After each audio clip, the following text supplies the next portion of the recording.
भारत के भविष्य निर्माताओं को मेरा नमन। मैं अभयकांत खंडेलवाल आपका आकाश के यूट्यूब हिंदी चैनल पे हार्दिक स्वागत करता हूँ। बियॉन्ड लिमिट सीरीज़ के पिछले वीडियोस में आपने देखा कि हम जेईई एडवांस की तैयारी कैसे करें, और उसी सीरीज़ के आगे चलते हुए हम आज मैथ्स जेईई 2024 का पेपर डिस्कस करेंगे।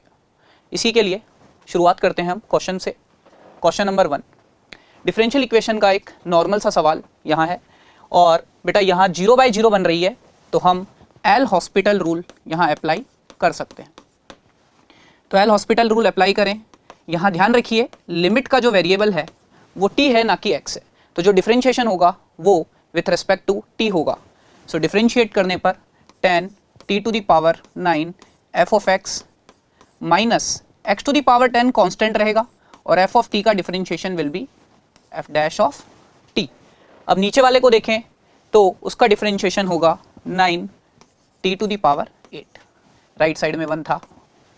अब कोई इंडिटरमिनेट फॉर्म नहीं बन रही है, इसीलिए हम क्या कर सकते हैं, यहाँ t की जगह x रख सकते हैं। तो बन रहा है 10 x to the power 9 fx minus x to the power 10 f dash x divided by 9 x to the power 8 बराबर 1। अब अगर हम fx को y और f डैश x को dy बाई dx लिख लें तो ये बन जाएगा 10/9 x into y minus x square by 9 into d y by d x equals 1। इसको अगर हम -9/x स्क्वायर से मल्टीप्लाई कर दें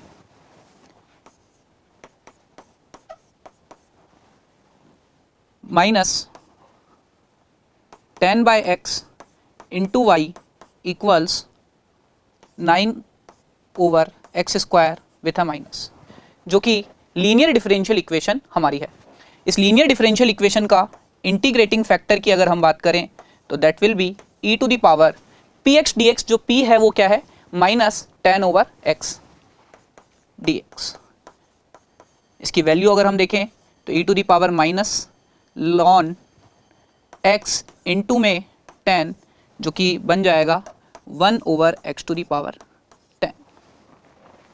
इसके बाद इस डिफरेंशियल इक्वेशन के सॉल्यूशन के लिए हमारा रहेगा y into integrating factor equals integral of integrating factor into qx, और qx हमारा यहाँ क्या है, qx है -9/x square, -9/x square dx plus c।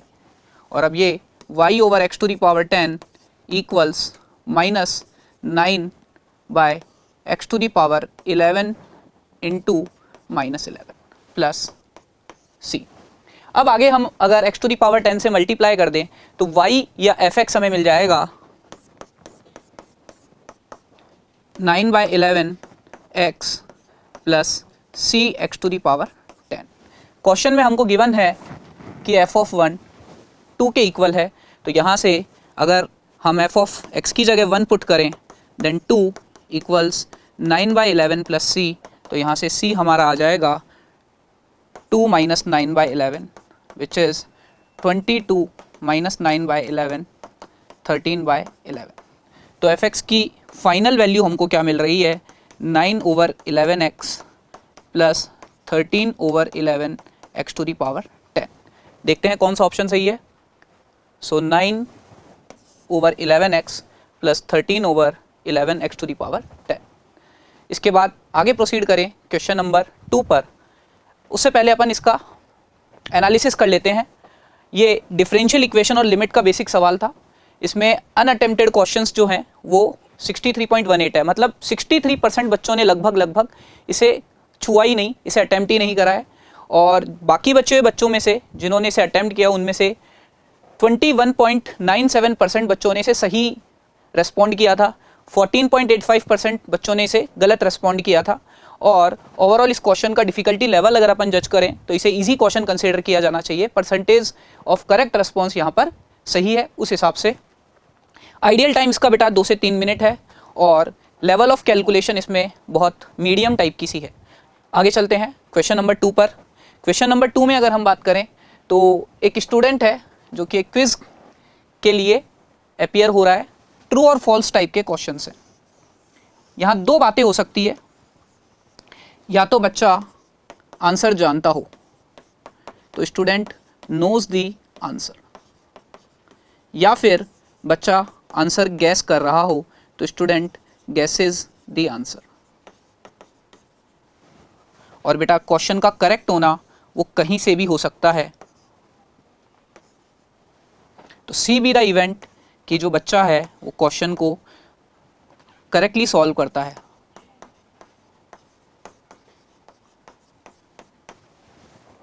अब आगे बात करें तो हमें यहाँ क्या गिवन है, हमें यहाँ गिवन है कि given that student answer is correct, मतलब स्टूडेंट का आंसर तो करेक्ट है, तब प्रोबेबिलिटी कि उसने आंसर गैस किया हो वो 1/6 है। मीन्स यहाँ हमें गिवन है कि क्वेश्चन करेक्ट था और उसने गैस किया, इसकी प्रोबेबिलिटी।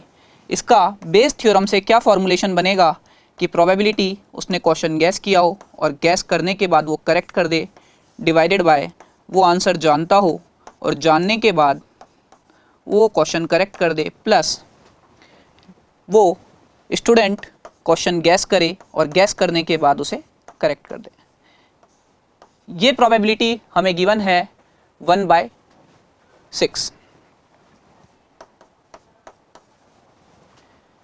तो बेटा अगर अपन आगे चलें इसमें, तो गैस करने की प्रोबेबिलिटी लेट अस से P है।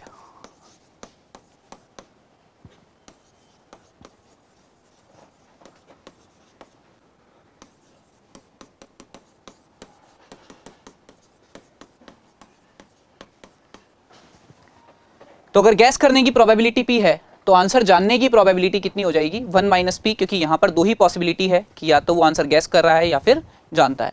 तो हमारे इस एक्सप्रेशन को अगर हम लिखें तो गैस करे और गैस करने के बाद बच्चा सही कर दे, उसकी प्रोबेबिलिटी हमें 1/2 गिवन है। यहाँ आप देख सकते हैं कि करेक्ट आंसर करने की probability when a student gases is 1/2। अगर अपन आगे बात करें बेटा, नीचे की तरफ क्या आएगा, उसके जानने की प्रोबेबिलिटी 1 - P, और अगर बच्चा जानता है तो उसके सही करने की प्रोबेबिलिटी 1 है, एंड देन P × हाफ, और ये हमें गिवन है 1/6। 2 से मल्टीप्लाई कर दें न्यूमरेटर एंड डिनोमिनेटर को, तो P/2 - 2P + P is 1/6। Now 6P = 2 - P, और यहाँ से P हमारा आ रहा है 2/7। तो प्रोबेबिलिटी कि स्टूडेंट गैस कर रहा है वो आ गई है 2/7। तो क्या प्रोबेबिलिटी है कि स्टूडेंट आंसर जानता है,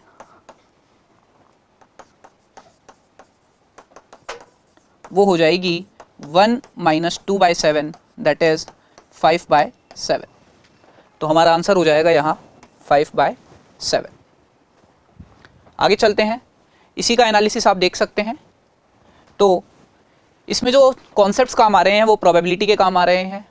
59% बच्चों ने इसको अटेम्प्ट ही नहीं करा, और बाकी बच्चों में से 13% ने इसको करेक्टली अटेम्प्ट करा है, और 27% बच्चों ने इस पर गलत आंसर को टिक करा है। आइडियल टाइम 3 से 4 मिनट है, और कैलकुलेशन तो इसमें बहुत लो ही थी। तो चलते हैं नेक्स्ट क्वेश्चन की तरफ। ये क्वेश्चन ट्रिग्नोमेट्री का है, बेसिक कंपाउंड एंगल का सवाल है।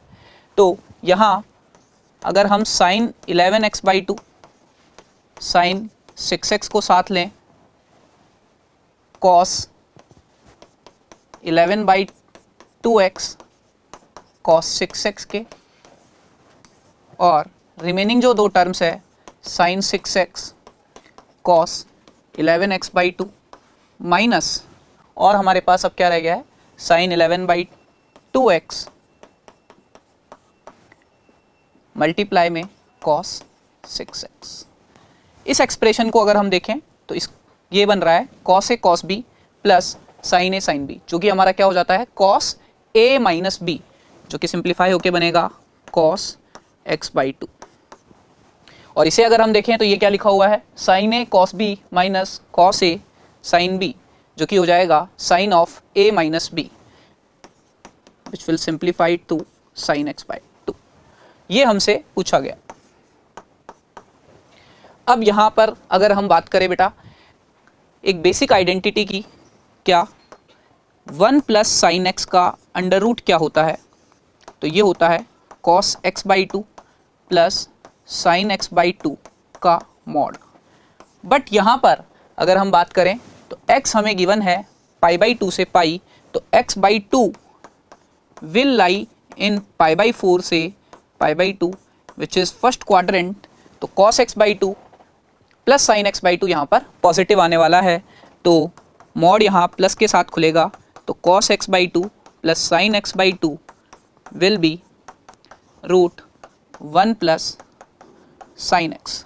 तो अब हमें यहाँ साइन एक्स की वैल्यू की नीड होगी। ट्राइंगल में हमें कॉट एक्स गिवन है, कॉट एक्स हमारा होता है बेस, यहाँ हाइपोटेन्यूस अगर हम निकालें तो हाइपोटेन्यूस आ जाएगा 6 और साइन एक्स आ जाएगा रूट 11 ओवर 6, जो कि प्लस साइन का आएगा। रीज़न क्या है, क्योंकि x हमारा सेकंड क्वाड्रेंट में है जहाँ साइन x पॉजिटिव होता है बच्चों। अब यहाँ पर वैल्यू अगर हम सब्सटीट्यूट कर दें, so this will become 1 plus root 11 by 6 which is 6 plus root 11 by 6। 2 से अगर हम मल्टीप्लाई डिवाइड कर दें तो ये बन जाएगा root of 12 plus 2 root 11 over 6 into 2 which is 12। अब अगर हम इसे देखें तो ये क्या हो गया, रूट 11 प्लस 1 होल का स्क्वायर ओवर 12, तो ये बनेगा रूट 11 प्लस 1 बाय 2 रूट 3। देखते हैं, तो root 11 plus 1 by 2 root 3 option B यहाँ हमारा करेक्ट है। इस क्वेश्चन का एनालिसिस अब हम देख लेते हैं। क्वेश्चन ट्रिग्नोमेट्री का था, उसमें भी कंपाउंड एंगल से रिलेटेड था।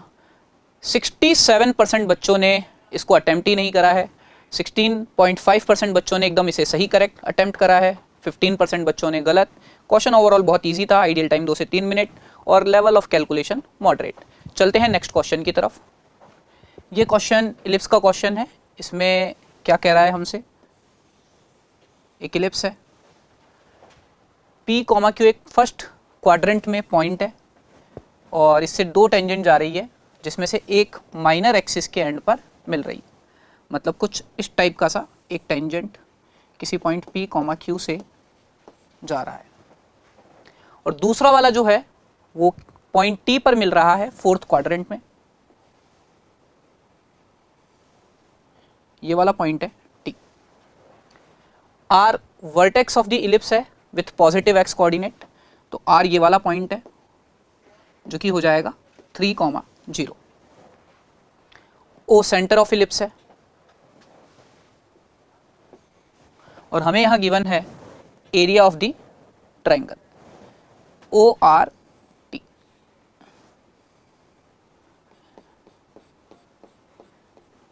इस ट्रायंगल का एरिया हमको गिवन है 3/2।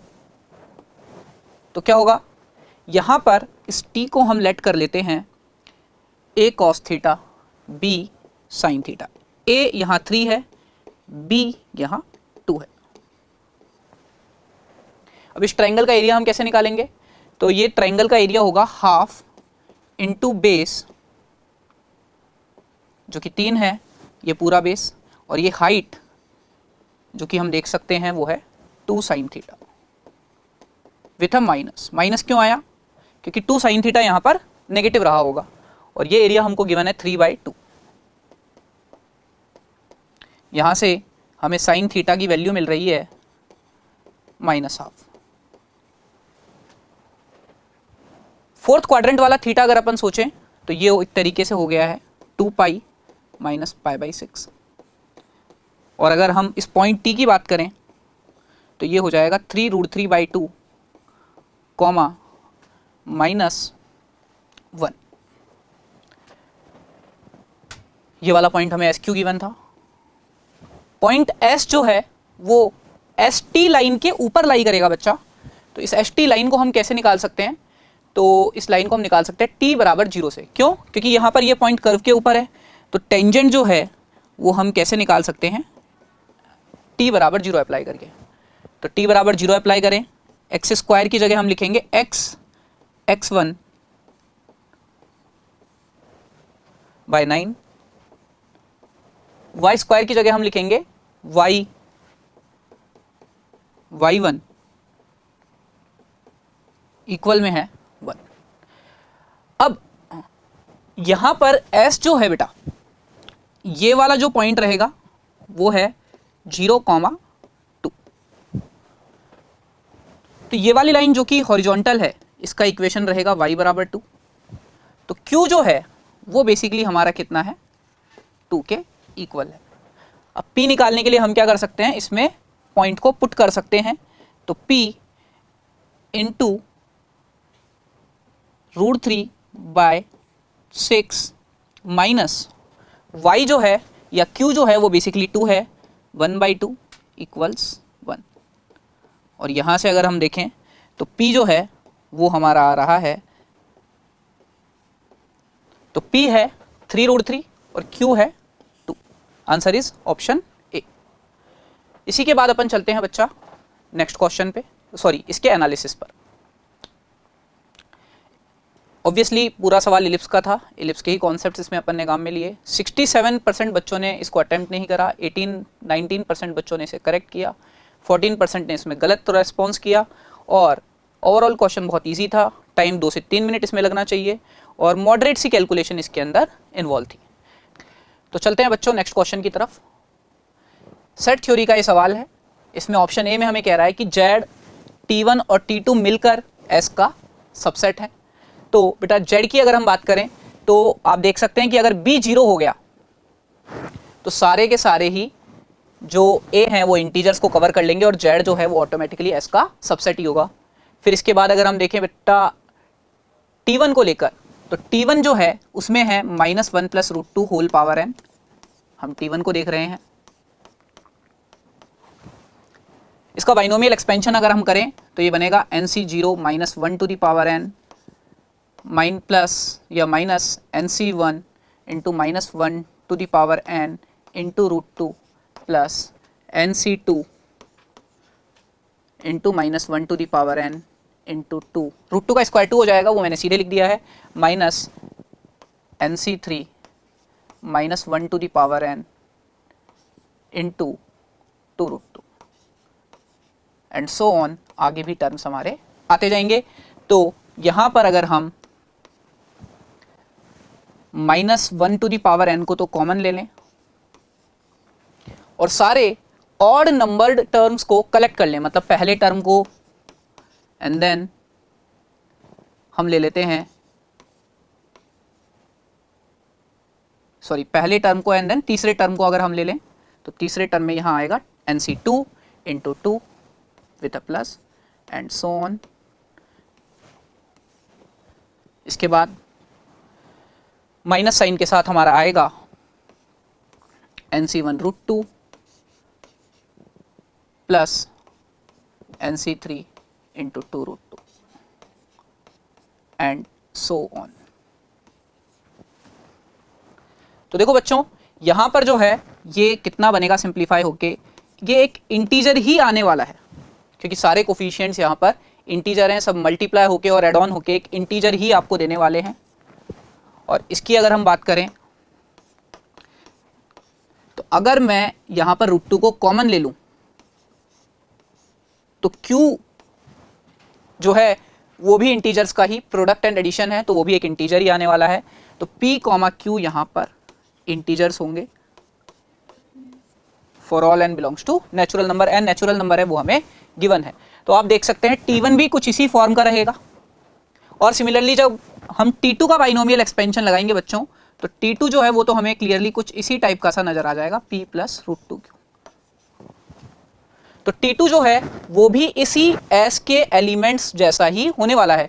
तो Z1, Z, T1 और T2 ये तीनों का यूनियन भी S का सबसेट ही रहेगा। तो ये ऑप्शन करेक्ट है। चलते हैं ऑप्शन बी की तरफ। ऑप्शन बी कह रहा है T1 का इंटरसेक्शन ले अगर 0 से 1/2024 के साथ, तो वो 5 आने वाला है। बेटा T1 में अगर हम देखें तो ये एक A है। बेटा अगर हम बात करें A की पावर n के ग्राफ की, जहां A 0 से छोटा हो तो कुछ इस टाइप का सा ग्राफ हमारे पास रहता है।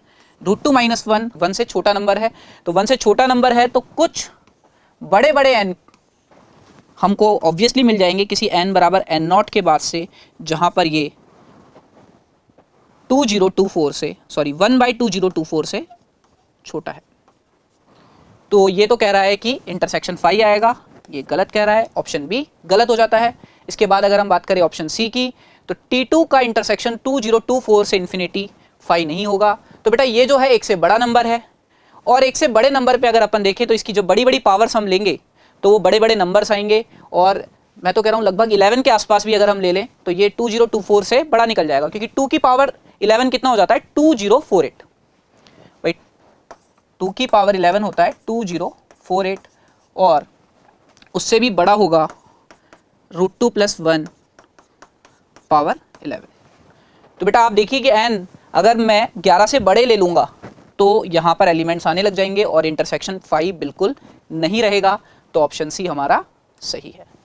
इसके बाद ऑप्शन डी की अगर हम बात करें तो ऑप्शन डी में ये कह रहा है कि ये जो है वो इंटीजर है।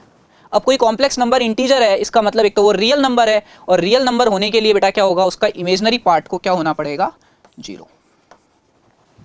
तो इसके इमेजनरी पार्ट को अगर हम 0 करें तो sin पाई a + b√2 बराबर 0, और sin थीटा कब 0 होता है, तो sin थीटा 0 होता है जब उसका इनपुट n पाई हो जाए। तो पाई टाइम्स a + b√2 बराबर है n पाई के, दैट इज ये प्लस b√2 इक्वल है n के। a और b यहाँ पर इंटीजर्स हैं, और a और b इंटीजर्स हैं, तो बेटा यहाँ पर b को 0 होना पड़ेगा। तो यहाँ पर भी यही कह रहा है कि ये पॉसिबल है इफ b इज 0। तो ऑप्शन डी भी हमारा करेक्ट हो जाता है। तो final answer for this question is A C D. चलते हैं बच्चों इसके एनालिसिस की तरफ। तो सेट एंड कॉम्प्लेक्स नंबर का ये सवाल था, करीब 68% ने इसे अटेम्प्ट नहीं किया, 2.42% ने सही किया। रॉन्ग रेस्पॉन्सेज बहुत ज़्यादा हैं, 29.49% के आसपास, तो इसीलिए इसे डिफिकल्ट कंसिडर किया गया है, जो कि correct response ratio wrong responses से हम देख रहे हैं। आइडियल टाइम 4 से 5 मिनट्स, और बेटा कैलकुलेशन इसमें मॉडरेट थी। चलते हैं हम नेक्स्ट क्वेश्चन की तरफ। यहाँ इस क्वेश्चन में अगर हम देखें तो A B C real numbers हैं, और ये ग्रेटर देन 0 है फॉर ऑल एक्स वाई, और x और y जो हैं बेटा वो 0 नहीं है। तो इस एक्सप्रेशन में अगर हम बात करें तो चूंकि y 0 नहीं है तो हम y² से डिवाइड कर सकते हैं, उससे इनइक्वालिटी पर भी कोई फर्क नहीं पड़ेगा। तो ये एक्सप्रेशन बनेगा ax/y होल का square plus 2bx/y plus c = 0। x/y को अगर हम एक नया वेरिएबल ले ले t, तो at² plus 2bt plus c बराबर 0 होने के बजाय, सॉरी पॉजिटिव है यहाँ पे भी और यहाँ पर भी। अब क्वाड्रेटिक का ग्राफ कब पॉजिटिव रहता है बेटा, उसके लिए ग्राफ कुछ होना पड़ेगा ऐसा। और इस सिचुएशन में अगर हम देखें कि क्वाड्रेटिक का ग्राफ अगर पॉजिटिव है तो इसका d कैसा होना चाहिए है, नेगेटिव। तो b² - 4ac should be less than 0। तो b² लेस देन ac, यहाँ हमको एक रिलेशन मिल चुका है। आगे चलते हैं अब ऑप्शंस की तरफ। तो ये कह रहा है 2 7/2, 6 इस सेट में बिलोंग करेगा। तो सेट में बिलोंग कर रहे थे ये कंडीशन फुलफिल करने वाले ABC। तो देख लेते हैं ये ABC इस कंडीशन को फुलफिल कर रहा है कि नहीं कर रहा है। तो b² कितना है 49/4, और AC कितना है 12। बेटा यहाँ तो ये बड़ा हो गया, हमारी कंडीशन यहाँ फुलफिल नहीं हो रही है, इसीलिए ये आंसर नहीं होगा। आगे अगर हम देखें ऑप्शन बी की तरफ, तो कह रहा है 3b 1/12 बिलोंग कर रहा है S में। तो हम A और C की जगह क्या रख सकते हैं, 3 and 1/12 रेस्पेक्टिवली। तो क्या बनेगा अगर हम A की जगह रख दे 3 और B की जगह 1/12, C की जगह 1/12। तो b² लेस देन 1/2 का स्क्वायर, और mod b less than half, और mod of 2b less than 1। और यही हमें लिखा हुआ है कि b2b का मॉड लेस देन 1 होना चाहिए। बी ऑप्शन करेक्ट हो जाता है बच्चा। इसके बाद अगर अपन वेरीफाई करें सी ऑप्शन को, तो ये कह रहा है कि for any given ABC this system of equation will have a unique solution. तो यूनिक सॉल्यूशन की कंडीशन क्या होती है बच्चा अपनी, a1/a2 not equal to b1/b2। देख लेते हैं फुलफिल हो रही है कि नहीं हो रही है। तो बेटा ए सी बी स्क्वायर के इक्वल नहीं होना चाहिए, और ये एकदम सही है। क्यों? क्योंकि ए सी बड़ा है, तो ए सी ऑब्वियसली बड़ा है, तो वो बी स्क्वायर के इक्वल नहीं होगा। तो कंडीशन सही है, फुलफिल हो रही है, तो ऑप्शन सी हमारा करेक्ट हो जाता है। आगे अगर अपन बात करें ऑप्शन डी को लेकर, तो ये कह रहा है कि ये सिस्टम ऑफ इक्वेशन में यूनिक सॉल्यूशन आ जाएगा फॉर ए बी सी। तो इसके लिए यूनिक सॉल्यूशन वाली कंडीशन हम अप्लाई कर देते हैं। a plus one A one by A2 equals B1 by B2। ये इक्वल नहीं होना चाहिए, क्योंकि हमें क्या बोला गया है, यूनिक सॉल्यूशन बोला गया है। तो मल्टीप्लाई कर दें, तो a plus one into C plus one not equal to B square. तो बेटा यहाँ से हम क्या देख सकते हैं, ऑलरेडी हमें पता था बाय कंडीशन कि A C is greater than B square. तो बेटा अगर मैं ए और सी को पॉजिटिव चूज कर लूँ, तो ये ऑलरेडी लार्जर है बी स्क्वायर से, या ए सी माइनस बी स्क्वायर के कम पॉजिटिव है, और ए भी पॉजिटिव सी भी पॉजिटिव, तो ये जीरो के इक्वल नहीं हो पाएगा। तो ये डी ऑप्शन भी हमारा करेक्ट हो जाता है। तो correct answer is B C and D. अब हम चलते हैं इस क्वेश्चन के एनालिसिस की तरफ। जो कॉन्सेप्ट्स यहाँ काम में आए, थोड़ा बहुत क्वाड्रेटिक काम आया, थोड़ा बहुत डिटर्मिनेंट्स। इसके अलावा बच्चा 70% बच्चों ने इसे अटेम्प्ट ही नहीं करा। बहुत ही कम बच्चों ने इसका सही रेस्पॉन्स किया, 1.13%। 29% बच्चों ने लगभग गलत आंसर दिया है। डिफ़िकल्ट सवाल इसे माना जाएगा जेई के एनालिसिस के हिसाब से। आइडियल टाइम 5 मिनट्स, और लेवल ऑफ कैलकुलेशन इसमें थोड़ा सा इन्वॉल्व था। आगे चलते हैं नेक्स्ट क्वेश्चन की तरफ। तो यहाँ हमें 2 पॉइंट्स गिवन है P एंड Q। अच्छा, ये जो है P से डिस्टेंस है, और ये जो है X की Q से डिस्टेंस है। तो बेसिकली अगर मैं एक एक्सप्रेशन निकालूं, ए पी का स्क्वायर माइनस ए क्यू का स्क्वायर, जहां ए मैं मान रहा हूं कोई moving point X Y Z को। भाई यहां पर इस एक्स की जगह मैंने क्या लिख दिया है, पॉइंट ए लिख दिया है, क्योंकि यही एक्सप्रेशन नीचे की तरफ भी है बच्चा। यहां पर जो ऊपर में प्लस साइन के साथ है वो माइनस के साथ है, और जो माइनस के साथ है वो प्लस के साथ है। तो ये एक्सप्रेशन हमारा काम आ जाएगा, इसलिए अपन ऐसा कर रहे हैं। तो ये एक्सप्रेशन अगर हम निकालें, तो x minus one square plus Y minus two square plus Z minus three square minus of, अब q से डिस्टेंस कितनी होगी, x minus four square minus Y minus two square minus Z minus seven square. अब इस expression को अपन simplify करें, तो यहां से एक्स स्क्वायर कट जाएगा, माइनस 2x प्लस 8x, तो हमारे पास रह जाएगा 6x।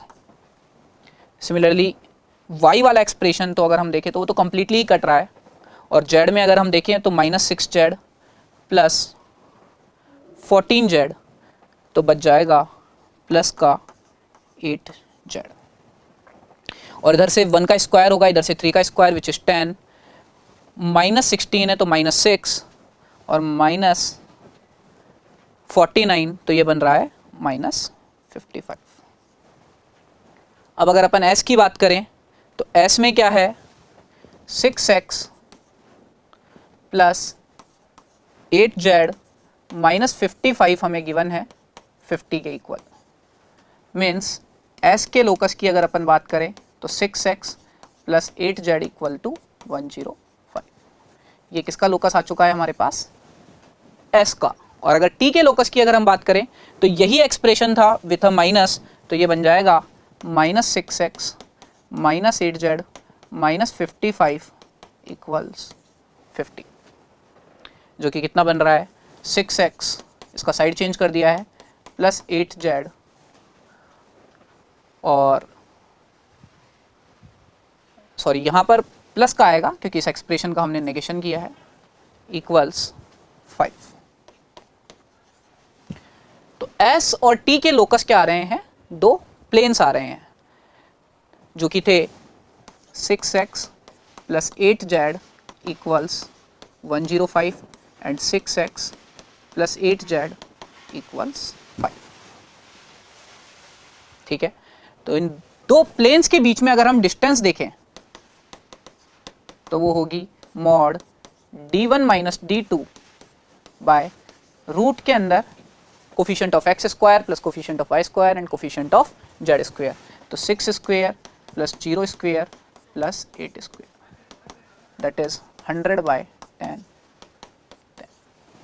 तो एस और टी वाले लोकस दो प्लेन्स हैं और उन दोनों ही प्लेन्स के बीच में जो डिस्टेंस है वो 10 है। अब हम ऑप्शंस को देखते हैं, क्या क्या ऑप्शंस दे रखे हैं। तो ऑप्शन ए कह रहा है कि एक ट्राइंगल ऐसा है जिसका एरिया 1 यूनिट है और वर्टेक्स उसके एस पर लाई कर रहे हैं। तो देखो बेटा, यहाँ अगर हम बात करें तो एक ट्राइंगल हमेशा ही मेरे को मिल जाएगा जिसका एरिया कितना हो जाए, 1 यूनिट हो जाए। क्या दिक्कत है यहाँ पर, तो बल्कि हर पॉजिटिव एरिया वाला ट्राइंगल मिल जाएगा। एक पूरे प्लेन पर आप किसी भी एरिया का ट्राइंगल बना सकते हैं अगर प्लेन आपके पास कंप्लीटली है। तो यहाँ पर ये एस वाला प्लेन आपके पास कंप्लीटली है, मतलब ये प्लेन आपका पूरा का पूरा ही एस के लोकस को रख रहा है। आगे अपन बात करें ऑप्शन बी को लेकर, तो ये कह रहा है कि दो पॉइंट्स हैं एल और एम टी के ऊपर और each point on the line segment L am also lies on T. तो देखो बेटा, ये जो टी है वो एक प्लेन है। अब इस प्लेन पर अगर आप कोई भी दो पॉइंट्स लेंगे तो ये जो लाइन सेगमेंट आएगा इसका हर पॉइंट भी प्लेन के ऊपर ही लाई करने वाला है। तो ये ऑप्शन भी यहाँ पर सही है, ए भी सही था, बी भी सही है। इसके बाद ऑप्शन सी कह रहा है कि इनफाइनाइट रेक्टेंगल्स हैं जिनका पेरीमीटर 48 है और दो वर्टेक्स एस पर हैं और दो वर्टेक्स टी पर हैं। तो बेटा रेक्टेंगल का पेरीमीटर 48 है, तो एक ऐसा रेक्टेंगल हम ले लेंगे जिसके दो वर्टेक्स तो किस पर लाई कर रहे होंगे, एस पे, और दो वर्टेक्स टी पे। पेरीमीटर हमको 48 रखने का है।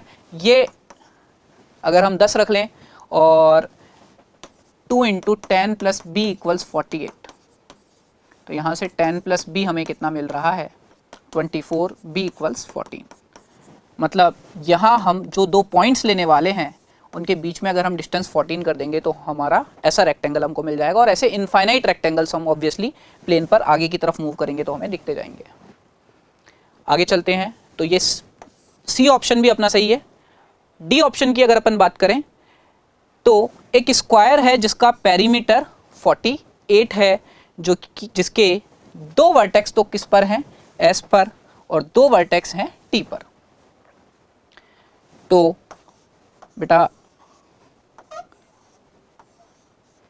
ये दो प्लेन्स हैं, इन दोनों प्लेन्स के बीच में जो डिस्टेंस है वो हमारी 10 है और हम कुछ एक टिल्टेड सा स्क्वायर ले लें।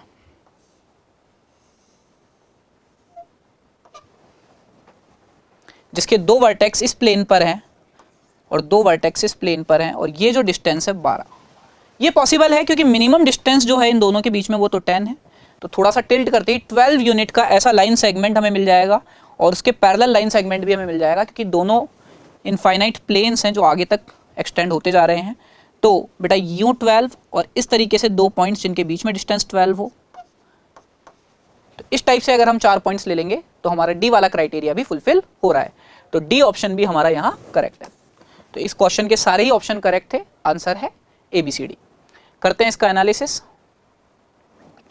जो मेजरली यहाँ काम आ रहा है बच्चा, चैप्टर है 3D। 80% बच्चों ने इसे अटेम्प्ट ही नहीं किया। करेक्ट तो इसे बहुत ही रेयरली बच्चों ने किया है। 0.7% ने केवल इसे करेक्ट किया है। 19% ने लगभग इसे गलत किया है। ओवरऑल ये डिफिकल्ट क्वेश्चन है। आइडियल टाइम 4 से 5 मिनट और कैलकुलेशन इसमें मॉडरेट इन्वॉल्व हो रही है। आगे हम चलते हैं नेक्स्ट क्वेश्चन की तरफ। नेक्स्ट क्वेश्चन बहुत सालों बाद जेईई ने फंडामेंटली लॉग पर एक बेसिक सा सवाल पूछा है। देखते हैं इसे। तो पहले अगर हम इसकी बात करें, इस वैल्यू की, तो a हमारा कितना है, a जो है बच्चा वो है √18 that is 18 to the power half. तो ये वैल्यू कितनी हो जाएगी 18 टू द पावर हाफ और 18 टू द पावर 5/4। तो इक्वेशन 1 जो है वो हमारी क्या बन रही है 3x प्लस 2y इक्वल्स, ये वैल्यू कितनी आ जाएगी, ये आ जाएगी 5/4/1/2 log 18 to the base 18, that is 5/2। आगे हम बात करें इस वैल्यू की, तो b हमारा क्या है, b जो है पहले उस b को देखते हैं। तो बेटा b है अपना 1/5 to the power 1/6 into 6 to the power half, that is 1/5 into 6 cube whole to the power 1/6। हमने क्या करा है 1/6 पावर को कॉमन ले लिया है। अब ये अगर हम कैलकुलेट करें तो ये आ रहा है 1080, इसको ऊपर ले जाएंगे तो पावर नेगेटिव हो जाएगी, तो ये है b की वैल्यू। और अगर अब हम इस बॉक्स की वैल्यू की बात करें तो ये कितना है log 1080 whole to the power -1/6 and 1080 whole to the power half, तो ये वैल्यू अपनी आने वाली है 1/2/-1/6 दैट इज -3। तो दूसरी इक्वेशन हमारी जो बन रही है वो है 2x माइनस वाई इक्वल्स -3। अब इन दोनों को सॉल्व करके हमें निकालना है 4x प्लस 5y। तो पहले तो इस इक्वेशन को 2 से मल्टीप्लाई कर देते हैं, तो ये बन जाएगा, इक्वेशन 2 को हम मल्टीप्लाई कर रहे हैं 2 से, सो 4x माइनस 2y इक्वल्स -6। 1 और 3 को ऐड कर दें तो 7x इक्वल्स 5/2 -6 दैट इज -7/2, और यहाँ से x की वैल्यू हमारी आ रही है -12। इक्वेशन 2 अगर हम यहाँ काम में ले बच्चा तो -1 माइनस y इक्वल्स -3, और यहाँ से y जो है वो हमारा आ रहा है 2, और जो पूछा गया है वो वैल्यू अगर हम निकालें तो 4x प्लस 5y यहाँ से कितना आ जाएगा -2 प्लस 10 दैट इज 8। तो ये थोड़ा आसान और फंडामेंटल सवाल पूछा है जेई ने। आगे चलते हैं इसके एनालिसिस की तरफ। लॉगरिदमिक फंक्शन का ये क्वेश्चन था, 20% बच्चों ने ही अटैम्प्ट नहीं किया, मतलब यहाँ अटैम्प्ट्स बहुत ज़्यादा हो गए। करेक्ट 22% बच्चों ने करा है, रॉन्ग अराउंड 57% बच्चों ने। इसे इजी सवाल कंसिडर किया जाना चाहिए, और 1 से 2 मिनट में एग्जाम टाइम पे हो जाता है। कैलकुलेशन भी इसमें कुछ खास थी नहीं। लो नेक्स्ट क्वेश्चन पे चलते हैं। ये जो क्वेश्चन हमें दिख रहा है इसमें हमें बोला गया है कि पॉलिनोमियल के कोफिशिएंट्स रियल हैं, ठीक है। पॉलिनोमियल के कोफिशिएंट रियल हैं, इसका मीन हो गया कि A B C real number हैं। आगे हमें क्या दे रखा है, हमें दे रखा है कि इसका एक रूट आयोटा रूट 3 है। तो बेटा यहाँ पर अगर हम बात करें तो इक्वेशन में अगर हम चाहें तो x को कॉमन ले सकते हैं, कॉमन लेने पर ये बनेगा, और आयोटा रूट 3 एक रूट है। बेटा चूंकि a और b यहां पर रियल नंबर्स हैं, तो रियल नंबर्स जब भी कोफिशिएंट होते हैं तो जो कॉम्प्लेक्स रूट आते हैं वो किस पर आते हैं, कॉन्जुगेट पेयर्स में आते हैं। मतलब इस इक्वेशन के दोनों रूट्स की अगर मैं बात करूं तो एक तो आयोटा रूट 3 है और दूसरा है माइनस आयोटा रूट 3। अब अगर हम यहाँ सम ऑफ रूट्स लगा दें तो -3a/4 will be 0 that is a equals 0, और प्रोडक्ट ऑफ रूट्स अगर हम अप्लाई करें तो 2b/4 will be iota root 3 into minus iota root 3। तो b यहाँ पर हमारे पास आ रहा है 6। तो ओवरऑल इस इक्वेशन की अगर हम बात करें f ऑफ x की, तो ये हमारा कितना हो जाएगा x to the power 4 plus 6x square plus c। Further हमें गिवन है कि f ऑफ 1 -9 के इक्वल है, तो x इक्वल टू 1 पुट कर दें अगर हम, तो -9 1 प्लस 6 प्लस c और c यहाँ से हमें जो मिल रहा है वो मिल रहा है -16। तो ओवरऑल fx कंप्लीटली हमको मिल चुका है x⁴ plus 6x square minus 16। हमें यहाँ क्या करना है बेटा, fx बराबर 0 के रूट्स निकालने हैं, जो कि α1, α2, α3, α4 हमें गिवन है। तो इसको रूट्स निकालने के लिए हमने fx को कर दिया 0। परफेक्ट स्क्वायर अगर हम बनाएं तो x² प्लस 3 होल का स्क्वायर आ रहा है 25 या 5 का स्क्वायर, x² प्लस 3 हमारा आ रहा है ±5 और x² हमारा आ रहा है 2, -8। तो यहाँ से हमें 4 वैल्यूज़ मिल रही है, 2 वैल्यूज़ हमें मिलेगी =2 से और बाकी 2 वैल्यूज़ हमें मिलेगी =8 से। जो हमें पूछा गया है वो है मॉड α1 का square plus mod α2 square plus α3 square plus α4 square. बच्चा यहाँ पर मॉड z स्क्वायर हो या मॉड z पावर n और मॉड z⁴ n दोनों सेम ही होता है, तो हम यहाँ क्या लिख सकते हैं इसे, mod α1 square and so on, similar type के चेंजेस हम कर सकते हैं। और α1 का स्क्वायर और α2 का स्क्वायर हम निकाल चुके थे, वो था 2, तो यहाँ बनेगा mod 2 plus mod 2 plus mod -8 plus mod -8 और ये सम हो रहा है 20। तो इस क्वेश्चन का फाइनल आंसर क्या है बेटा, 20। चलते हैं इसके एनालिसिस की तरफ। बेटा ये जो है relation between coefficient and roots, quadratic equation chapter से कोफिशिएंट और रूट्स में क्या रिलेशन रहता है उस पर आधारित है। 30% बच्चों ने अटेम्प्ट नहीं किया, 9% ने करीब करीब सही किया, 70% ने गलत किया। ओवरऑल क्वेश्चन बहुत ईजी था, आइडियल टाइम 2 से 3 मिनट और कैलकुलेशन भी इसमें कुछ खास इन्वॉल्व नहीं थी। चलते हैं नेक्स्ट क्वेश्चन की तरफ। ये क्वेश्चन हमारा है मैट्रिसेस और डिटर्मिनेंट चैप्टर से। इसमें हमें डिटर्मिनेंट की वैल्यू दे रखी है आइदर +1 और -1, जहां एलिमेंट्स इसके हो सकते हैं 0 और 1। तो डिटर्मिनेंट हम सिंपली निकालते हैं, तो det A will be 0 -1 into E minus D plus C into B minus A. तो डेट ए हमारा आ रहा है D minus E plus C into B minus A. Determinant क्या क्या हो सकता है, 1 और -1। तो उसकी अगर हम बात करें तो ये प्लस और -1 होने के लिए क्या क्या पॉसिबिलिटीज़ हो सकती है। तो पहली पॉसिबिलिटीज़ में अपन बात करें बच्चा, तो क्या हो सकती है कि ये तो हो जाए हमारा 0 और ये हो जाए हमारा +1 और -1। तो d माइनस ई 0 होने का कितना तरीका है, तो बेटा इधर 2 तरीका रहेगा। 2 तरीका कैसे हो गया, एक बार तो दोनों को 1 कर दो और एक बार दोनों को 0 कर दो।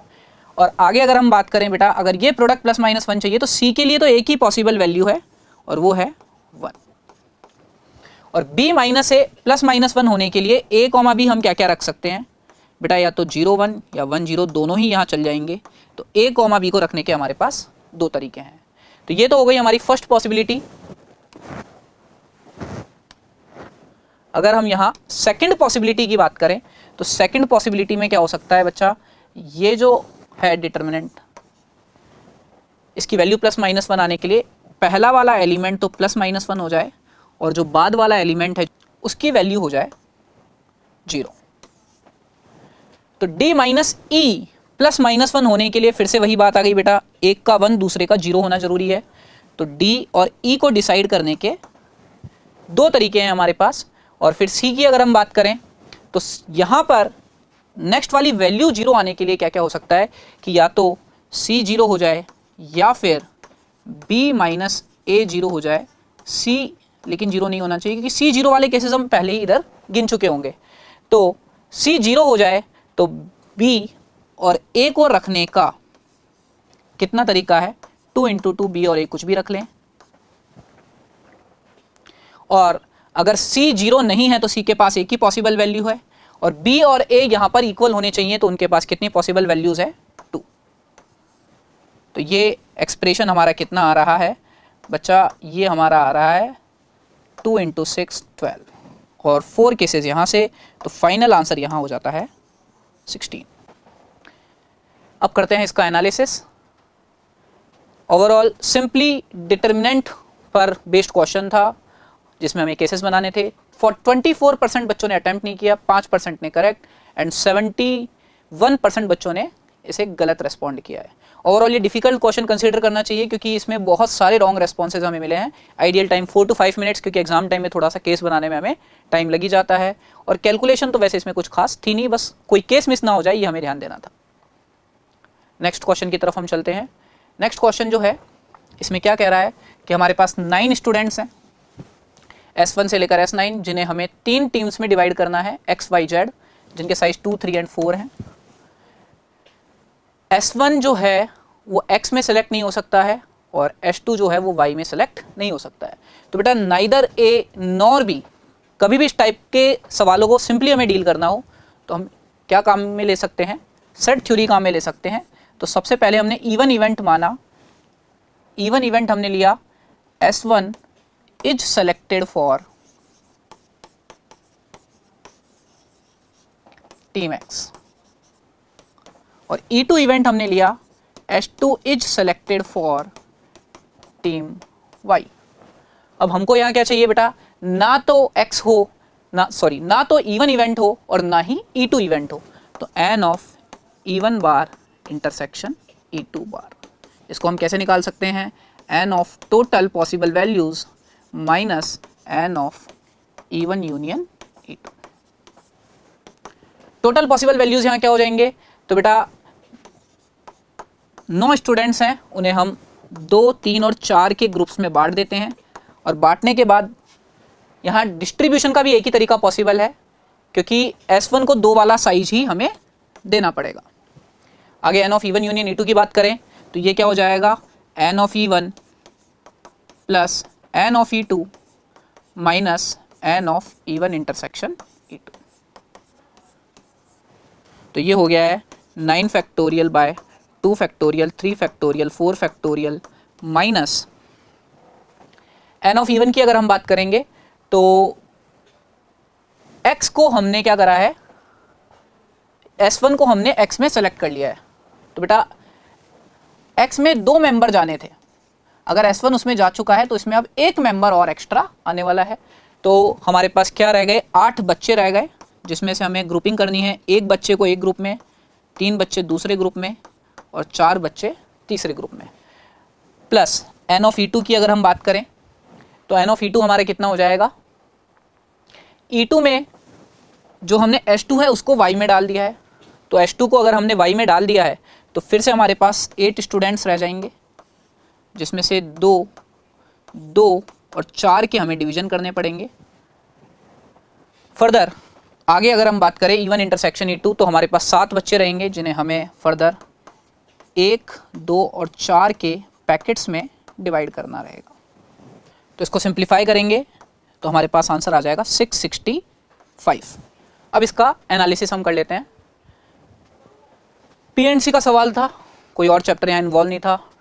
अराउंड 25% ने अटैम्प्ट नहीं किया, 4% ने इसे सही किया है, 70% बच्चों ने इसे गलत किया है। ओवरऑल डिफिकल्ट सवाल है क्योंकि बहुत सारे बच्चों ने जिन्होंने अटैम्प्ट करा उन्होंने गलती से किया है। Ideal time 4 to 5 minutes, calculation इसमें मॉडरेट थी, हेक्टिक नहीं थी कैलकुलेशन बट मॉडरेट थी। नेक्स्ट क्वेश्चन पर चलते हैं। OP, OQ और OR 3 वेक्टर्स हैं और OP cross OQ dot OR हमें गिवन है 0। बेटा OP cross OQ dot OR है box of OP, OQ and OR, वो 0 है। इसका मतलब ये तीनों वेक्टर्स कोप्लेनार हैं, और अगर ये तीनों कोप्लेनार हैं तो क्या कंडीशन रहेगी कि इधर जो डिटर्मिनेंट है वो हमारा कितना रहने वाला है, 0।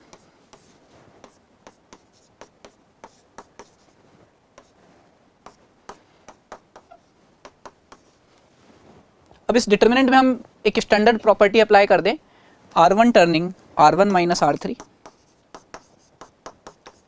And R2 turning R2 minus R3।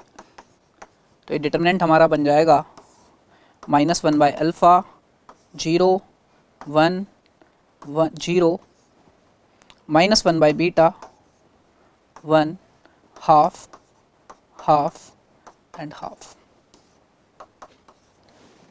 इस डिटर्मिनेंट को अब अगर हम एक्सपेंड कर दें तो क्या बन रहा है बच्चा, ये इसके साथ मल्टीप्लाई हो रहा है, -1/2 बीटा माइनस हाफ,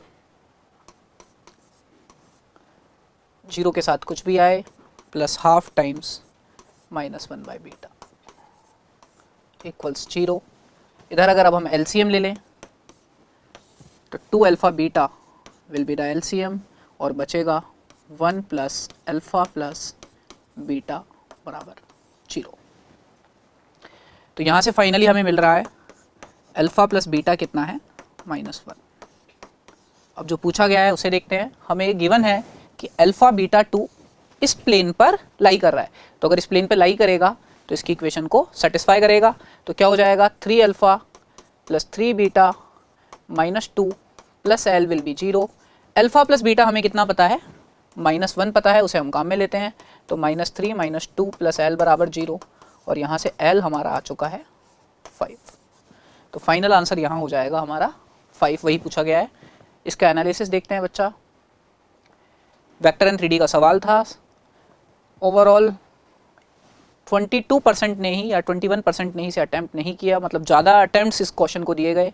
32% का सही, 46% का रॉन्ग। मॉडरेट था, ठीक ठाक बच्चों ने इसे सही कर दिया है, उस लेवल पर इसे मॉडरेट कहा जाएगा। Ideal time 4 to 5 minutes. Calculation ठीक ठाक सी थी, मीडियम लेवल ऑफ कैलकुलेशन। चलते हैं नेक्स्ट क्वेश्चन पर। एक्स एक रैंडम वेरिएबल है और इसमें कुछ प्रोबेबिलिटीज़ जो है वो लाई कर रही है, x, px लाई कर रहे हैं एक लाइन के ऊपर।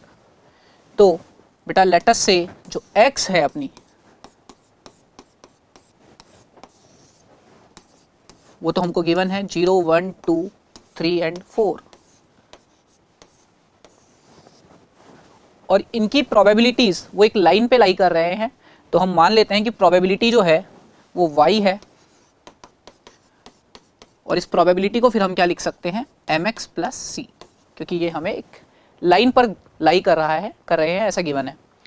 तो x 0 है तो प्रोबेबिलिटी हो गई c, इस केस में m प्लस सी, 2m प्लस सी, 3m प्लस सी, 4m प्लस सी। इसके अलावा बाकी सभी प्रोबेबिलिटीज़ कितनी है, 0 है, ये और हमें गिवन है। तो मतलब प्रोबेबिलिटी टेबल, डिस्ट्रीब्यूशन टेबल में यही एलिमेंट्स हमारे आने वाले हैं। अब सबसे पहले तो बेटा कभी भी प्रोबेबिलिटी डिस्ट्रीब्यूशन टेबल हमें गिवन हो तो सम ऑफ ऑल प्रोबेबिलिटीज़ कितना रहता है, 1। तो वो अगर हम अप्लाई करें तो c plus m plus C plus 2m plus C plus 3m plus C plus 4m plus C हमारा होगा 1। सिंप्लीफाई करेंगे तो हमें मिल रहा है 10m प्लस 5c बराबर 1, इक्वेशन नंबर 1। इसके बाद हमें और क्या गिवन है, हमें मीन गिवन है इस वेरिएबल x का, और मीन का फॉर्मूला हमारा क्या रहता है बच्चा, सिग्मा xi pi। तो यहाँ सिग्मा ऑफ, या अगर हम सम की बात करें तो 0 into C plus 1 into M plus C plus 2 into 2m plus C plus 3 into 3m plus C plus 4 into 4m plus C, और ये हमें मीन गिवन है 5/2 के बराबर। यहाँ सारे m वालों का कोफिशिएंट अगर हम देखेंगे तो वो आ जाएगा 30, सो 30m, और सभी c वालों का कोफिशिएंट्स का सम अगर हम करेंगे तो वो हमारा आ रहा है 10। ये सम हमें गिवन है 5/2।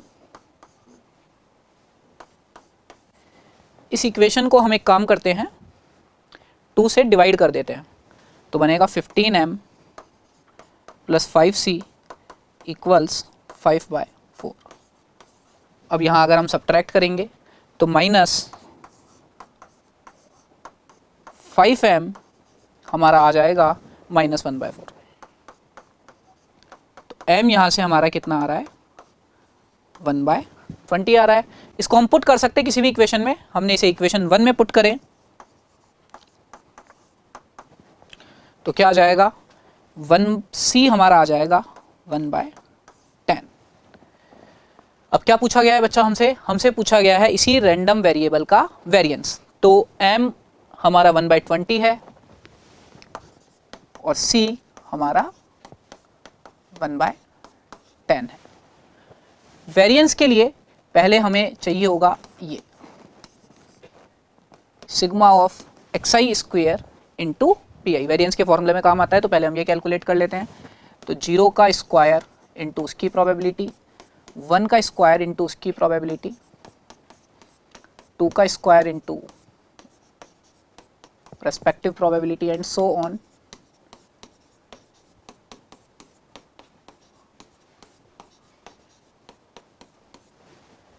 अब इसको हम सिंप्लीफाई करें तो m का कोफिशिएंट आ रहा है 1 cube plus 2 cube plus 3 cube plus 4 cube, plus c का कोफिशिएंट आ रहा है 1 square plus 2 square plus 3 square plus 4 square.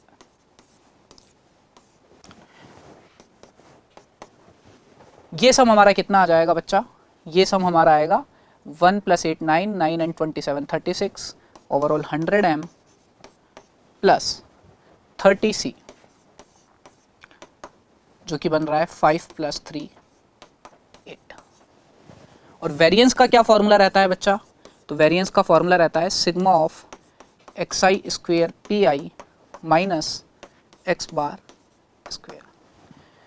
तो सिग्मा xi स्क्वायर pi हमने कैलकुलेट कर ही लिया है 8, और मीन जो है वो हमें गिवन है 5/2। तो ये हमारा कितना आ रहा है 8 - 25/4, दैट इज 7/4। और हमसे पूछा क्या गया है? पूछा गया है हमें 24 अल्फा।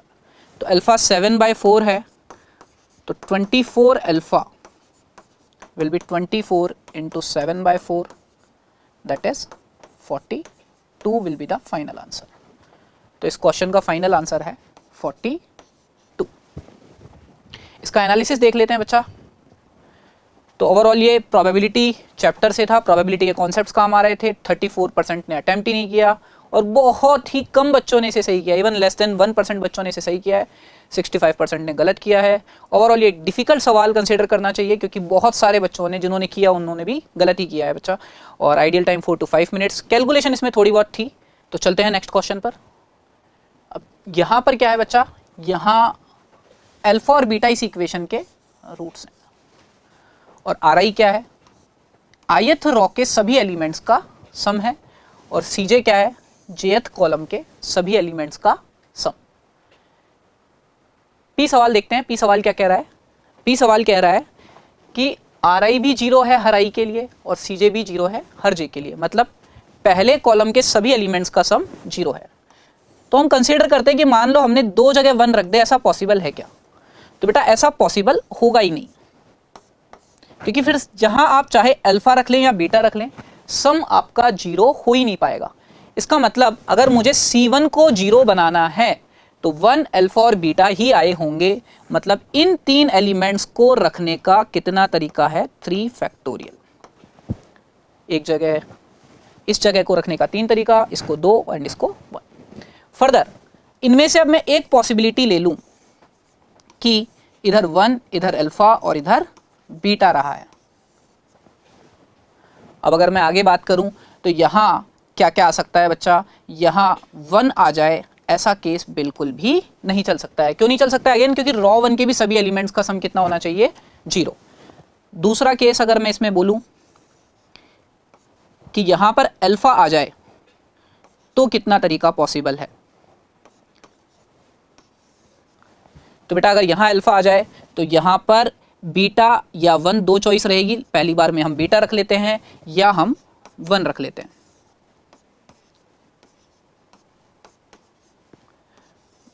बट ऐसी भी मैट्रिक्स हमारे पास नहीं चल पाएगी। क्यों नहीं चल पाएगी ऐसी मैट्रिक्स? क्योंकि बेटा फिर यहां पर मुझे बीटा रखना पड़ेगा, क्योंकि C2 कितना है? 0 है। सेकंड कॉलम के सभी एलिमेंट्स का सम 0 होना चाहिए, तो ये भी नहीं चलेगा। तो यहाँ अल्फा और यहाँ बीटा ये चल सकता है, क्योंकि आगे फिर आप यहाँ बीटा और यहाँ 1 रख देंगे और यहाँ पर 1 और यहाँ अल्फा रख देंगे। तो एक पॉसिबिलिटी ये है। और दूसरी पॉसिबिलिटी में अगर मैं बात करूँ, भाई यहाँ पर हमने 1 रख के देख लिया, वो पॉसिबल नहीं था। यहाँ अल्फा रख के देख लिया, अल्फा रखने पर एक मैट्रिक्स मिली, सिमिलरली बीटा रखने पर भी एक मैट्रिक्स मिली। तो पहला कॉलम हम डिसाइड कर पा रहे हैं 3 फैक्टोरियल वेज में, और दूसरा कॉलम हम डिसाइड कर पा रहे हैं 2 फैक्टोरियल वेज में, क्योंकि यहां पर अल्फा या बीटा दोनों के लिए फर्दर एक ही मैट्रिक्स हमारा बनेगा। तो फाइनल आंसर इस केस का है 12। तो P को हम एसोसिएट कर देते हैं 12 के साथ। आगे चलते हैं Q की तरफ। तो Q में क्या है, यहां पर मुझे सिमेट्रिक मैट्रिसेस बनानी थी बेटा। तो Q को अगर हम बात करें तो Q में सिमेट्रिक मैट्रिसेस बनानी है। तो यहां ये वाली मैट्रिक्स तो सिमेट्रिक है, बट ये वाली मैट्रिक्स सिमेट्रिक नहीं है। P का ही एक दूसरा मतलब सब केस है ये, ऐसा समझ लीजिए। तो पहले कॉलम को रखने का तरीका था 3 फैक्टोरियल, बट दूसरे कॉलम को फाइनलाइज करने का आपकी बार रह जाएगा केवल एक तरीका। तो ओवरऑल क्या आंसर है बच्चा इसका 6। तो इधर Q का आंसर है 4। आगे चलते हैं हम R की तरफ। R में कह रहा है कि M जो है वो स्क्यू सिमेट्रिक मैट्रिक्स है। तो M को हम कैसा ले सकते हैं, डायगोनल एलिमेंट्स 0 हो जाएगा, A B C minus A minus B minus C into XYZ बराबर है A12 पहली रो सेकंड कॉलम, ये हो जाएगा A, ये है 0 और A23 second row third column with है माइनस। प्रोडक्ट ऑफ मैट्रिसेस यहाँ अप्लाई करें तो हमें मिलेगा AY plus BZ equals A minus AX plus CZ बराबर है 0 के, दैट इज Z बराबर है A बाई C X के, इक्वेशन नंबर 2। और लास्ट इक्वेशन अगर हम लें तो वो आ रही है माइनस BX माइनस CY बराबर minus C। Equation 1 and 2 by 1 and 2 A Y B times Z की जगह हम लिख सकते हैं AX बाई C इक्वल से, और बेटा ये बन जाएगा CY प्लस BX बराबर C, which is same as equation number 3। तो ये इक्वेशन 3 जैसा ही है, इसका मतलब 2 इक्वेशन ही यहाँ मेनली है और वो तीसरी इक्वेशन को इम्प्लाई कर रही है। तो यहाँ हमारे पास सॉल्यूशन आने वाले हैं इनफाइनाइट। तो इधर की तरफ अगर हम चलें तो R का आंसर होगा 3 इनफाइनाइट। अब अगर हम आगे चलें S पर, तो ये कह रहा है कि रॉ 1 के सभी एलिमेंट्स का सम 0 है। लेट अस से यहाँ पर थे कुछ, ऑल्दो हमें पता है कि इसके एलिमेंट्स T में बिलोंग कर रहे हैं, बट यहाँ हम मान लेते हैं कि इधर कुछ थे A B C, इधर कुछ थे D E F और इधर थे कुछ G H I। तो क्या होगा बच्चा, अगर हम इसमें प्रॉपर्टी लगाएं C1 turning C1 plus C2 plus C3, तो ये क्या बन जाएगा, डिटर्मिनेंट जो है बेटा वो कन्वर्ट हो जाएगा sigma A sigma D and sigma G। यहाँ सिग्मा A क्या है बच्चा, सिग्मा A है A plus B plus C, sigma D क्या है D plus E plus F, और सिग्मा G क्या है G plus H plus I। और ये कितना होने वाला है, चूँकि रॉ 1 के सभी एलिमेंट्स का सम 0 था और रॉ 2 के भी सभी एलिमेंट्स का सम 0 था, इसीलिए ये वैल्यू आने वाली है 0। तो यहाँ पर जो S है बेटा वो हो जाएगा हमारा, उसका आंसर है 5। तो क्या हो जाएगा फाइनल आंसर, यहाँ फाइनल आंसर हो जाएगा हमारा C, P का 2 है, Q का 4 है और R का 3 एंड सो ऑन S का। इसका एनालिसिस अगर हम करें तो ओवरऑल एक मैट्रिक्स चैप्टर का प्रॉब्लम था बेटा। 66% बच्चों ने अटेम्प्ट नहीं किया, करीब 20% ने सही, 14% ने गलत। ओवरऑल एक ईजी क्वेश्चन है, लेकिन टाइम थोड़ा सा इसमें 3 से 4 मिनट लग जाएगा। कैलकुलेशन इसमें अच्छी खासी लग रही थी। चलते हैं नेक्स्ट क्वेश्चन पे। यहाँ एक स्ट्रेट लाइन है y इक्वल टू 2x,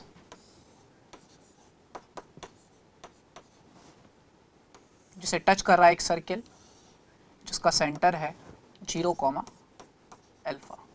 तो बेटा अगर कोई भी लाइन हमारे सर्किल को टच करती है तो हम क्या अप्लाई करते हैं, सेंटर से डिस्टेंस इक्वल टू रेडियस।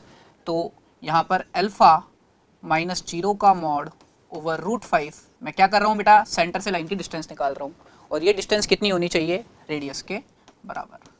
यहाँ हमें गिवन है कि अल्फ़ा पॉजिटिव है तो मॉड प्लस में खुलेगा और बनेगा अल्फ़ा बराबर r√5। इसके अलावा हमें गिवन है अल्फ़ा प्लस r बराबर 5 प्लस √5। यहाँ काम में लें तो r√5 प्लस r बराबर है 5 प्लस √5। इससे r का वैल्यू हमें मिल रहा है फाइनली √5 और अल्फ़ा का वैल्यू हमारा हो जाएगा 5। तो बेटा r का वैल्यू तो है √5 और अल्फ़ा का वैल्यू है 5। आगे हमें कह रहा है कि ये जो सर्किल है इसको ये लाइन टच कर रही है A1 पर। तो A1 यहाँ कैसे निकाला जाए, तो A1 निकालने के लिए बेटा अगर हमें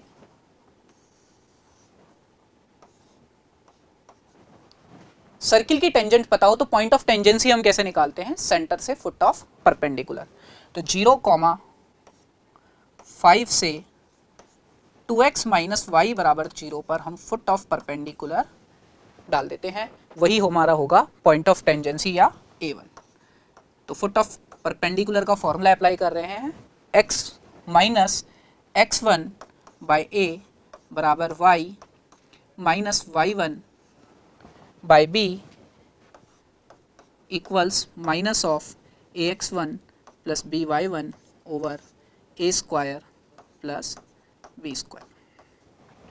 यहाँ से अगर हम देखेंगे तो बच्चा हमारा x कॉमा y या A1 पॉइंट हमारा कितना आ जा रहा है, ये हमारा आ जाएगा 2,4। तो A1 कितना हो चुका है, 2,4। अब B1 कैसे निकलेगा बच्चा यहाँ पर, तो B1 के लिए हम क्या करेंगे कि डायमेट्रिक एंड्स का मिड पॉइंट होता है सेंटर। तो यहाँ पे जो सेंटर है वो हमें पता था, सेंटर था 0,5। तो A1 plus B1 by 2 will be 0,5। So B1 will be 0,10 minus of A1 2,4। तो ये आ रहा है -2,6। तो यहाँ -2,6, तो B1 जो है वो है थर्ड ऑप्शन। तो यहाँ से P का 4, Q का 2, तो हमारा ऑप्शन सही हो रहा है C। आगे चलते हैं इसके एनालिसिस की तरफ। स्ट्रेट लाइन एंड सर्किल का बेसिक सा सवाल था। 35% बच्चों ने इसे अटैम्प्ट नहीं किया, 46 ने सही किया, 17 ने रॉन्ग किया। ओवरऑल आप देख सकते हैं अच्छे खासे बच्चों ने जिन्होंने अटैम्प्ट किया उन्होंने सही कर रखा है, और इसीलिए इसे इजी कंसिडर किया जा गया है। और टाइम इसमें 3 से 4 मिनट लगी। ओवरऑल थोड़ी थोड़ी कैलकुलेशन थी, मीडियम लेवल ऑफ कैलकुलेशन इसमें अपन देख सकते हैं। चलते हैं नेक्स्ट क्वेश्चन पर बच्चा। इस प्रॉब्लम में हमें 2 लाइन्स गिवन है, L1 और L2, और R1 जो है वो है point of intersection of L1 and L2। तो बेटा सबसे पहले पॉइंट ऑफ इंटरसेक्शन निकालने के लिए इन इक्वेशंस को हम कंसिडर कर लेते हैं जो कि x और y में है। तो 2x इधर वाले से लें अपन L1 से, plus 22 will be y plus 21, that is 2x minus y बराबर -1। और उधर से दूसरी लाइन से हम ले रहे हैं L2 से 2x plus 32 equals 3y plus 33। तो ये बन रहा है कुछ 2x माइनस 3y इक्वल्स 1। इन इक्वेशंस को सब्ट्रैक्ट कर दें बच्चा, तो हमें क्या मिल जाएगा, 2y बराबर है -2 के, दैट इज y इज -1। तो y बराबर -1 मैं फिर से पहले L1 में पुट कर रहा हूं, तो क्या बनेगा, x plus 11 equals -1 plus 21, 20/2 10 equals z plus 29/3। यहाँ से बच्चा हमारा पूरा पॉइंट हम निकाल सकते हैं। x तो आ रहा है -1, या पॉइंट R1 जो है वो हमारा हो जाएगा -1 और z आ रहा है 1। ये हो गए R के कोऑर्डिनेट। अब इसे मैं L2 में पुट कर दूं यही पॉइंट, तो L2 लाइन से हमें मिलेगा 5 इक्वल्स x की y की जगह भी -1 रखेंगे तो 5 इक्वल्स 5 बाय गामा, और यहाँ से गामा का वैल्यू आ रहा है 1। यहाँ क्या पूछा गया है वो देखते हैं। तो गामा इक्वल्स, गामा की वैल्यू हम 1 निकाल चुके हैं तो 3। इसके बाद OR1 वेक्टर, OR1 वेक्टर भी हम निकाल चुके हैं बेटा। वेक्टर वाइज बात करें तो ये क्या हो जाएगा, -a -j और प्लस का k। तो यहाँ पर हमारा ऑप्शन हो गया है 1। नेक्स्ट एन कैप की बात हो रही है। तो एन कैप क्या है बच्चा, unit vector perpendicular to both planes containing L1 and L2। तो दोनों लाइंस को कंटेन करने वाला जो प्लेन होगा बेटा, उसका डायरेक्शन या उसका परपेंडिकुलर वेक्टर क्या होता है, b1 क्रॉस b2। तो एन वेक्टर की अगर अपन बात करें बच्चा, तो एन वेक्टर को हम क्या कह सकते हैं, एन वेक्टर को हम लिख सकते हैं b1 cross b2, that is i j k। b1 vector है 1 2 3 और b2 वेक्टर है 3 2 1। इसको हम निकालेंगे तो ये आ रहा है 2 -6 -4i। j के साथ अगर हम देखेंगे सिमिलरली तो 8j, और k के साथ अगर हम देखेंगे तो वो आ रहा है -4k। तो n कैप क्या क्या हो सकता है बेटा, n कैप हो सकता है इसी के डायरेक्शन में यूनिट वेक्टर, जो कि आप निकाल सकते हैं, वो हमारा आ जाएगा plus minus -i plus 2j -k over √6। यहाँ अगर अब हम बात करें तो हमारा फोर्थ ऑप्शन Q का 4 सही आ रहा है। नेक्स्टली हमें पूछा गया है possible value of OR1 dot N cap. तो OR1 डॉट एन कैप हमारा कितना होगा, तो ये OR1 है और ये एन कैप है। तो बेटा OR1 डॉट एन कैप जो है वो हमारा बनेगा प्लस माइनस प्लस का 1, आई और आई वाले को ले तो जे वालों को लेंगे तो माइनस का 2 और के वालों को लेंगे तो -1 by √6, that is plus minus √2 over 3। तो यहाँ पर जो पॉसिबल वैल्यू है बेटा वो है 5। तो यहाँ आप देख सकते हैं हमारा जो आंसर है वो है ऑप्शन सी। तो बहुत ही छोटा सा सवाल है, इसका एनालिसिस करें बच्चा तो ओवरऑल इसमें हमने 3D के कॉन्सेप्ट्स काम में लिए हैं। 29% बच्चों ने अटैम्प्ट ही नहीं किया, 51% ने सही किया, मतलब ओवरऑल एक्यूरेसी लेवल बहुत ज़्यादा था, इसीलिए क्वेश्चन इजी है। कम बच्चों ने गलत किया है, आइडियल टाइम 4 to 5 मिनट्स, और कैलकुलेशन इसमें थोड़ी बहुत इन्वॉल्व रही। आगे चलते हैं नेक्स्ट प्रॉब्लम पर। इसमें हमें कुछ फंक्शंस दे रखे हैं। अगर हम बात करें P के लिए तो B 1 है, बाकी सब 0 है। तो B 1 है और बाकी सब 0 हैं, तो HX जो है वो हमारा हो जाएगा GX plus G half minus x. तो हम सबसे पहले क्या निकाल लेते हैं बेटा, G of half minus x कितना आएगा।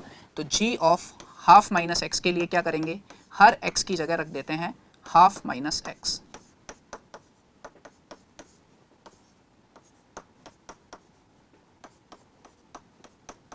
और 0 रहेगा अदरवाइज। इसको अगर हम सिंप्लीफाई करके देखेंगे तो 1 - 1 + 2x, तो ये आ जाएगा 2x। ये बाद वाली इनइक्वालिटी आप देखेंगे तो ये आ जाएगा 0 to हाफ और 0 अदरवाइज। तो अब g हाफ माइनस एक्स हमारे पास है और gx भी हमारे पास है। इन दोनों को अगर हम ऐड करेंगे बच्चा तो आप देखिए 0 से हाफ के लिए ये बन रहा है 1 और बाकी जगह ये बन रहा है 0। तो यहाँ एक बात क्लियरली हमें नजर आ रही है कि इस फंक्शन की जो रेंज है वो क्या है, 0,1 है बच्चा। तो यहाँ पर P पार्ट के लिए मार्क हो जाएगा 5। आगे चलते हैं, Q पार्ट के लिए A 1 है, बाकी सब 0 है। तो Q पार्ट जब हम कर रहे हैं तो Q पार्ट के लिए HX जो है वो सिंपली है fx। अब चूंकि mod x यहाँ इन्वॉल्व हो गया है fx के कारण, तो बेटा यहाँ कंटिन्यूटी डिफरेंशियबिलिटी बहुत मैटर करती है। बट अगर मैं f of 0 - 1 की 0 माइनस बोलूँ तो बेटा x इंटू मॉड एक्स वाला पार्ट जो है वो आप क्लियरली देखिए 0 पर जा रहा है, और साइन 1/x वाला पार्ट जो है वो भले ही -1 से 1 के बीच में वेरी करे, बट जिससे ये मल्टीप्लाई हो रहा है वो कैसा है, 0। सिमिलरली जब आप f of 0 प्लस देखेंगे तो वो भी 0 आ रहा है, और f of 0 हमें 0 गिवन है, यहाँ देख सकते हैं तो ये जो फंक्शन है बेटा ये एफ कंटिन्यूस तो है ही है। आगे इसकी डिफरेंशियबिलिटी की बात करें तो हम पहले LHD निकालते हैं। तो LHD के लिए हो जाएगा limit h approaches to 0 f of 0 minus H minus F of 0 over minus H. भाई यहाँ मॉड x के कारण बच्चा और इस 1/x के कारण एक ही जगह दिक्कत है x बराबर 0 पर, बाकी जगह ये फंक्शन कंटिन्यूस एंड डिफरेंशिएबल होना ही है। तो ये कितना बन जाएगा बच्चा, minus H mod minus H sine of minus 1/h over minus H. बेटा ये बन जाएगा h minus H sine 1/h। But बेटा क्या हो रहा है, यहाँ h कहाँ अप्रोच कर रहा है, 0 पे। तो जैसे ही h 0 पे अप्रोच करेगा तो साइन भले ही -1 से 1 में कुछ भी बन जाए, फाइनल वैल्यू हमारी कितने आने वाली है, 0। तो LHD 0 आ रहा है। सिमिलरली जब आप RHD निकालेंगे तो वो भी अपना कितना आ जाएगा, 0। इसीलिए जो फंक्शन है वो कैसा है, डिफरेंशिएबल है। तो Q वाला फंक्शन कैसा है, डिफरेंशिएबल। तो यहां अगर हम Q की बात करें तो Q पर फंक्शन डिफरेंशिएबल है। अगर हम R की बात करें बेटा तो C1 है, तो R वाले पार्ट में क्या हो जाएगा बच्चा, जो HX है वो बन जाएगा x माइनस gx। ये कितना हो जाएगा बेटा, अगर मैं 0 to हाफ में बात करूंगा तो 0 to हाफ में x minus of 1 minus 2x, और अदरवाइज में अगर मैं बात करूंगा बच्चा तो x माइनस 0। तो ये कितना हो चुका है, 3x minus 1 when x belongs to 0 to half, और बाकी जगह ये कितना है, x।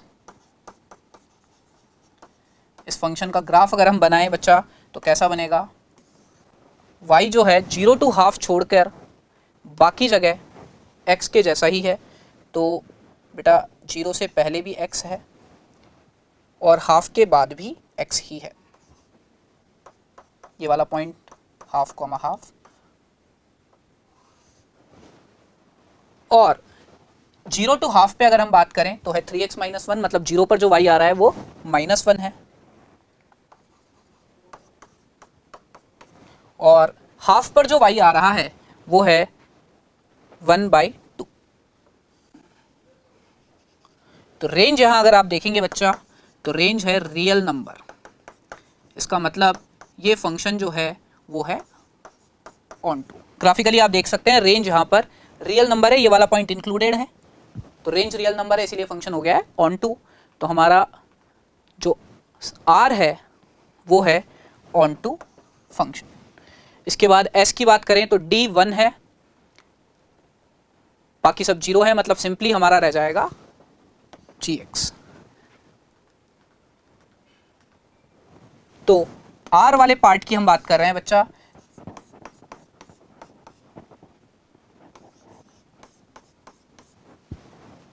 तो R वाले पार्ट में A B C तो 0 है और D वाला 1 है, मतलब हमारा सिंपली बच रहा है gx। इसके लिए gx का ग्राफ अगर हम बनाए बच्चा तो gx का ग्राफ कैसा रहेगा, तो ये तो y बराबर 0 है एक्सेप्ट दिस इंटरवल। इस इंटरवल में अगर हम देखें तो बेटा ये कितना बन रहा है, 1,0, मतलब कुछ ग्राफ जो है इसका कैसा आ जाएगा, 0 पर y 1 है और हाफ पर कितना आ रहा है, 0, और बाकी सब जगह y 0 ही था। ध्यान रखिएगा ये वाला पॉइंट ओपन में आएगा क्योंकि 0 पर y 1 है। तो इस केस में अगर मैं रेंज देखूं बच्चा तो रेंज कितनी आ रही है, 0 से 1। तो S पार्ट के लिए जो रेंज है वो है क्लोज 0 से क्लोज 1। तो हमारा आंसर यहाँ पर हो जाएगा P का 5 है, Q का 3, R का 2 एंड S का 4। तो हमारा बैठ रहा है ऑप्शन सी। ऑप्शन सी यहाँ करेक्ट है। इसका एनालिसिस अगर अपन करें बच्चा तो ऑब्वियसली फंक्शन का सवाल था, थोड़ा बहुत लिमिट्स वगैरह भी मिक्स था यहाँ पर। बहुत सारे बच्चों ने अटेम्प्ट ही नहीं किया, अराउंड 61% ने, 17% के करीब का सही था, 23% के करीब का गलत था। ओवरऑल क्वेश्चन डिफिकल्ट था, 4 से 5 मिनट इसमें लग रहे थे और इसमें कैलकुलेशन भी थोड़ी बहुत ठीक ठाक थी। आगे चलते हैं बेटा। पेपर एनालिसिस की अगर हम बात करें तो सभी बच्चों को अगर हम कंसिडर करेंगे तो ज़्यादातर बच्चे आप देखें उनके मार्क्स आ रहे हैं अराउंड 10, और जिनको सीट अलॉट हुई उनके मार्क्स की अगर हम बात करें तो उनके मार्क्स आ रहे हैं अराउंड 50। तो ये एक ओवरऑल इजी पेपर ही था, बस इसमें हमको कूल रहते हुए क्वेश्चंस अटेम्प्ट करने थे। यहाँ आप देख सकते हैं इजी और मॉडरेट क्वेश्चंस का परसेंटेज बहुत अच्छा खासा है, तो यहाँ आप अच्छा खासा स्कोर कर सकते थे। जो डिफिकल्ट क्वेश्चंस थे उनमें भी खैर कैलकुलेशन इतनी इन्वॉल्व यहाँ थी नहीं, जैसा जेईई एडवांस 2022 में था। ये पेपर हमारा एनालिसिस खत्म होता है, हमारे साथ जुड़े रहिए। हम फिर से शुरू करते हैं पेपर 2 के एनालिसिस के साथ। Thank you.